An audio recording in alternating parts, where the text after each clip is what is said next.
I never thought I'd be in this situation, but here I am. I'm Lily, 28F, and I've always been the responsible one in my family. Growing up in a small town in Ohio, I was the kid who always did her homework, got straight A's, and never caused any trouble.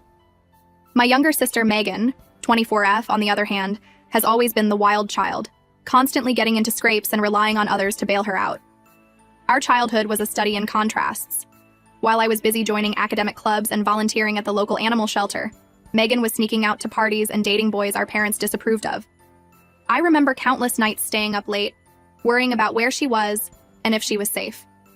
More often than not, I'd end up covering for her, lying to our parents about her whereabouts to keep her out of trouble. Our parents, Dad, 58M, and Mom, 55F, have always favored Megan. They've consistently made excuses for her behavior, chalking it up to her being free-spirited or artistic. When she got caught shoplifting at 16, they grounded her for a week and then bought her a new phone to cheer her up. When she failed 3 classes in her senior year and almost didn't graduate, they hired expensive tutors and convinced the school to let her make up the credits over the summer. Meanwhile, I was left to fend for myself. Don't get me wrong, our parents loved me, but they always assumed I would be fine on my own. When I needed money for a school trip in high school, I had to babysit for months to save up. When I got into my dream college but couldn't afford the tuition, I had to take out loans and work part-time jobs to make ends meet. Despite the challenges, I've worked hard to build a successful career in marketing. It hasn't been easy. I've spent countless nights working late, sacrificing my personal life in the process. I can't count the number of dates I've had to cancel or the friends I've lost touch with because of my dedication to my career.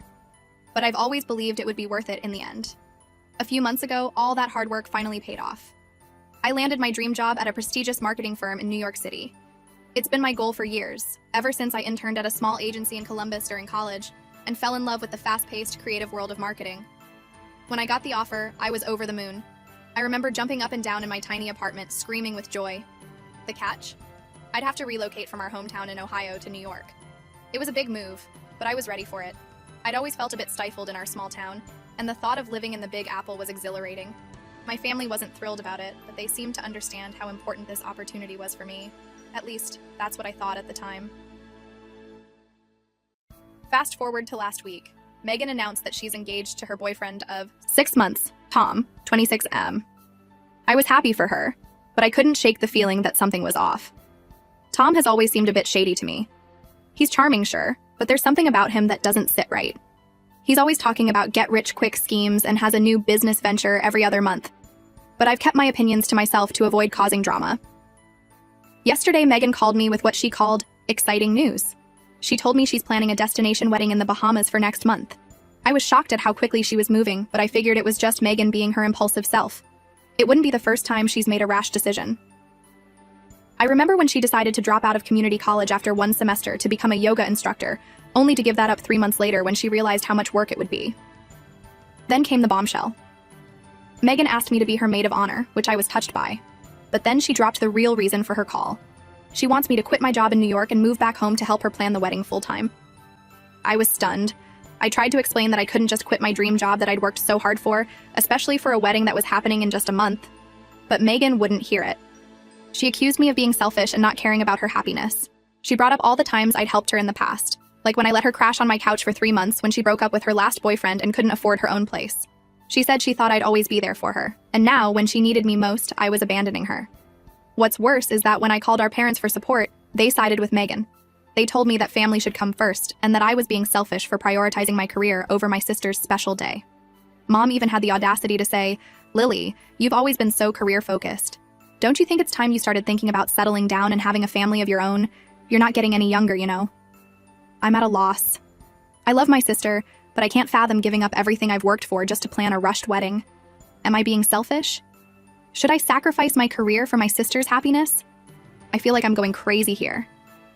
To make matters worse, Megan has started a smear campaign against me on social media, painting me as the heartless sister who cares more about her job than family. She's posted old photos of us together, captioning them with things like, "Remember when my sister used to care about me?" and "Guess blood isn't thicker than water after all." Some of our extended family members and mutual friends have started reaching out to me, telling me I should reconsider my decision.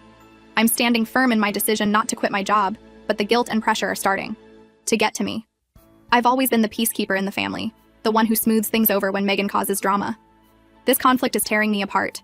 I don't want to ruin my relationship with my sister, but I also can't throw away my career. I'm considering not attending the wedding at all, given the circumstances, but I know that would only make things worse. I'm stuck between a rock and a hard place, and I don't know what to do. The whole situation is bringing up a lot of old resentments and hurts. I can't help but think about all the times I've had to put my own needs aside for Megan. Like when I had to miss my high school best friend's wedding because Megan had gotten into a fender bender and needed me to drive her around for a month. Or when I had to use most of my savings to bail Megan out when she racked up a huge credit card debt trying to start her own fashion line. I love my sister, but I'm starting to realize that maybe our relationship isn't as healthy as I've always tried to convince myself it is. And my parents' reaction is making me question a lot about my childhood and their treatment of us. Has anyone else been in a similar situation? How did you handle it? Am I really being selfish, or is my family being unreasonable? Any advice would be greatly appreciated because I'm at my wit's end here. Update 1. It's been a week since my last post, and things have only gotten more complicated. I want to thank everyone for their supportive comments and advice. It really helped me gain some perspective on the situation and gave me the courage to stand my ground. After much consideration, I decided not to quit my job.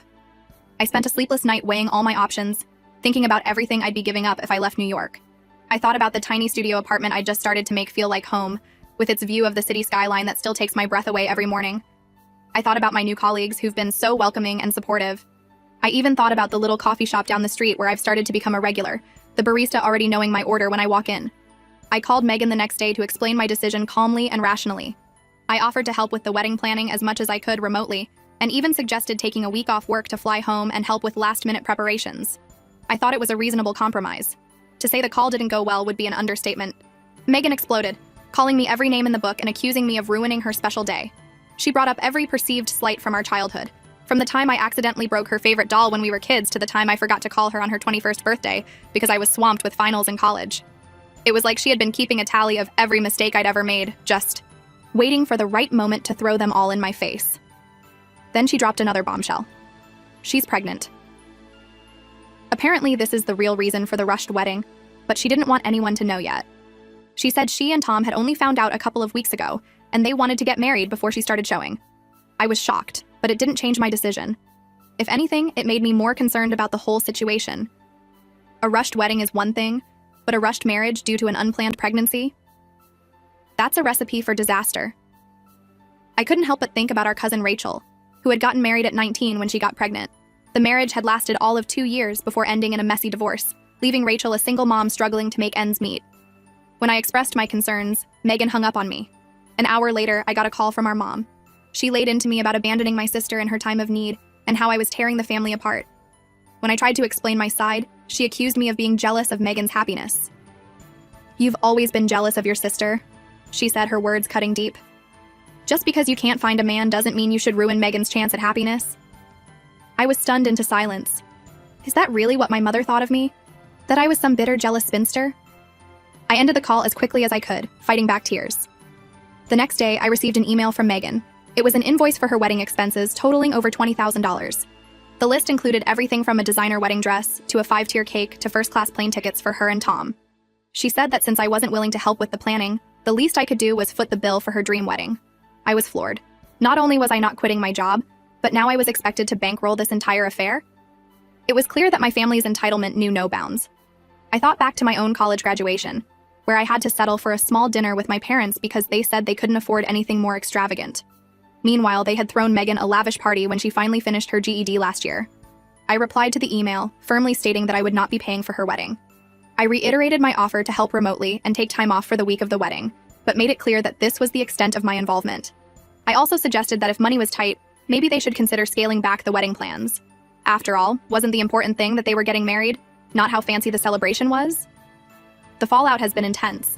My phone has been blowing up with messages from family members, each one more guilt-trippy than the last. My aunt even suggested I take out a loan to pay for the wedding if I cared about family at all. It's like they all live in some alternate reality where it's completely normal to demand someone empty their bank account for a wedding. I'm starting to question whether I even want to attend this wedding. The thought of watching my sister rush into marriage with a man she barely knows, all while my family glares daggers at me, makes me sick to my stomach. I keep imagining the ceremony, Megan walking down the aisle in an overpriced dress that I supposedly should have paid for, my parents beaming with pride while shooting disappointed looks my way. The whole situation has made me start reevaluating a lot of things in my life. I've always prided myself on being there for my family, on being the responsible one. But now I'm wondering if all I've done is enable their bad behavior. Have I been a pushover all this time, letting them take advantage of me again and again? I'm considering going no contact with my family for a while, at least until after the wedding. I love them, but their behavior is toxic and it's affecting my mental health and my work performance. I've started having trouble sleeping, my mind racing with all the hurtful things they've said. I've caught myself zoning out during important meetings at work, my thoughts drifting back to this mess with my family. Part of me feels guilty for even considering cutting them off. They're my family after all. We've been through so much together. I remember how supportive they were when I was struggling with depression in college, how mom would call me every day just to check in. But then I remind myself of all the times they've dismissed my feelings, all the times they've put Megan's wants above my needs. Am I overreacting? Should I just give in to keep the peace? Or should I stand my ground and potentially risk my relationship with my entire family? I feel like I'm losing my mind here. Any advice would be greatly appreciated. Update 2. It's been 2 weeks since my last update, and the situation has taken several unexpected turns. I want to thank everyone again for their support and advice. It's been a lifeline during this chaotic time. After my last update, I decided to take some time to focus on myself and my new job. I muted my family's numbers and social media accounts, needing a break from the constant barrage of guilt and accusations. It was hard at first. I'd find myself habitually checking my phone for messages, feeling a mix of relief and guilt when there were none. But gradually, I started to feel the weight lifting off my shoulders. I threw myself into my work, staying late at the office and volunteering for extra projects. My boss noticed my dedication and even hinted at a potential promotion down the line.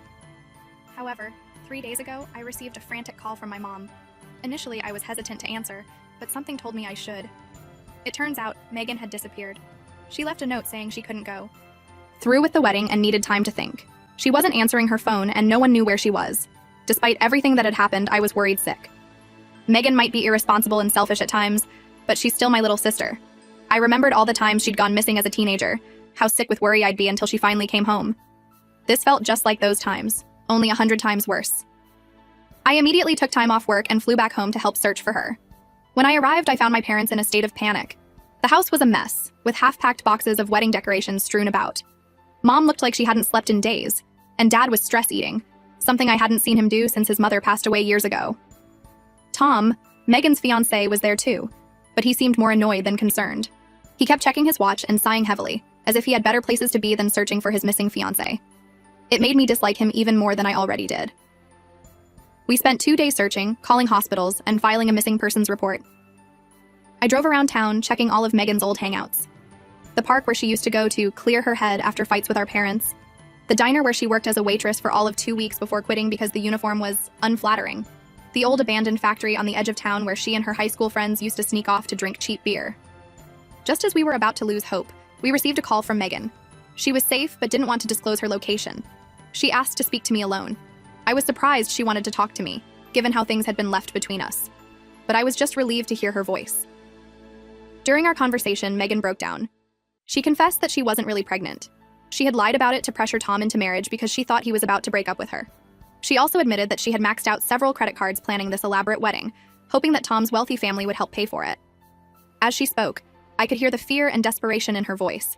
It reminded me of when we were kids, and she'd come to me in tears after getting in trouble, begging me to help her fix things. Only this time, the stakes were so much higher. I was shocked but relieved that she was safe. I told her about how worried we all were and urged her to come home so we could sort everything out. She agreed, but asked me to pick her up alone. She was afraid of facing our parents and Tom. When I arrived at the motel where she was staying, I found her in tears. The room was a mess, with empty takeout containers and crumpled tissues everywhere. Megan looked smaller somehow, her usual confidence completely gone. On the drive home, she opened up about how she felt overshadowed by my success and how she thought marrying Tom would finally give her something to be proud of. She apologized for her behavior and for trying to sabotage my career. As we drove, I couldn't help but think about all the times we'd been in this car together. Road trips to the beach, late-night ice cream runs, me teaching her to drive on empty back roads. It felt like a lifetime ago. We arrived home to a mix of relief and anger from our parents. Tom had already left, leaving a note saying he was done with the crazy family drama. Megan was devastated but seemed to realize it was for the best. I couldn't help but feel a twinge of satisfaction that Tom had shown his true colors. Now we're left to deal with the aftermath. Megan is drowning in debt from the wedding expenses, our parents are furious about the lie, and I'm still trying to process everything that's happened. The house feels tense, with everyone walking on eggshells around each other. I've decided to stay in town for another week to help Megan start to get her life back on track. We're looking into debt consolidation options and discussing the possibility of her going back to school. It's strange being back in my childhood bedroom, surrounded by old trophies and photos from high school. It feels like a different life. As for my relationship with my parents, it's strained but slowly improving. They've apologized for pressuring me about my job, finally realizing how important it is to me. But there's still a lot of unresolved tension. Years of favoritism and unequal treatment can't be erased overnight. I'm still planning to return to New York and my job, but I feel like this experience has changed our family dynamic forever. There's a lot of healing that needs to happen, and I'm not sure where we go from here. Has anyone dealt with rebuilding family relationships after such a major breach of trust? Any advice on how to move forward would be greatly appreciated. Update 3. It's been a month since my last update, and I'm back in New York now. The dust has settled somewhat, but the repercussions of everything that happened are still being felt. Before I left Ohio, Megan and I had several heart-to-heart conversations. We talked about our childhood, the resentments we'd both been harboring, and our hopes for the future. It was hard and emotional, but it felt like we were finally being honest with each other for the first time in years. Megan started seeing a therapist to work through her issues with self-esteem and impulsive behavior. She's also enrolled in some online classes to finish her degree. It's a small step, but I'm proud of her for trying to turn her life around. She's even talking about maybe moving to New York once she's more stable. Part of me is excited about the possibility of having my sister nearby, but another part is wary of falling back into old patterns. Our parents have been supportive of Megan's efforts, but I can tell they're struggling to trust her again. They've set some strict ground rules for her while she lives at home, including getting a job to start paying off her debts. It's strange seeing them actually hold Megan accountable for once. I hope it lasts. As for me, I've thrown myself back into my work in New York. My boss was understanding about my emergency leave, and I'm grateful for that. I'm loving my job more than ever, which makes me even more thankful that I didn't give it up. I've even started mentoring a new intern, which has been surprisingly rewarding. However, the whole ordeal has made me realize that I need to set better boundaries with my family. I've started having weekly phone calls with my parents and Megan, but I've made it clear that I won't be dropping everything to fly home for every crisis. It's been hard to stick to, especially when I can hear the disappointment in my mom's voice, but I know it's necessary for my own well-being. The hardest part has been dealing with the fallout from Megan's social media smear campaign. Even though she's posted apologies and explanations, some damage has been done to my relationships with extended family and old friends. I'm slowly working on repairing those connections, but it's going to take time. I've had to block a few particularly persistent relatives who keep trying to guilt me about not doing more to help Megan. Tom, Megan's ex-fiancé, tried to contact me a couple of weeks ago. He wanted to explain his side of the story, but I declined to meet with him. As far as I'm concerned, that chapter is closed. I did, however, hear through the grapevine that he's already dating someone new. I hope Megan doesn't find out. I know it would hurt her, even though she's better off without him. Looking back, I can see how close I came to sacrificing my dreams for someone else's misguided plans. This experience has taught me a lot about standing up for myself and the importance of not setting myself on fire to keep others warm. I'm cautiously optimistic about the future of my family relationships. We're all working on communicating better and respecting each other's boundaries. It's not perfect, but it's progress. I'm planning to go home for Thanksgiving this year. It'll be the first time we're all together since everything happened. I'm nervous, but hopeful. To everyone who offered advice and support throughout this ordeal, thank you. Your words gave me strength when I needed it most. If there's one thing I've learned from all of this, it's the importance of staying true to yourself, even when it's difficult. I'm looking forward to building a life here in New York, chasing my dreams, and fostering healthier relationships with my family from a distance. It's not the outcome I expected when this all started, but I think it's the best one possible given the circumstances.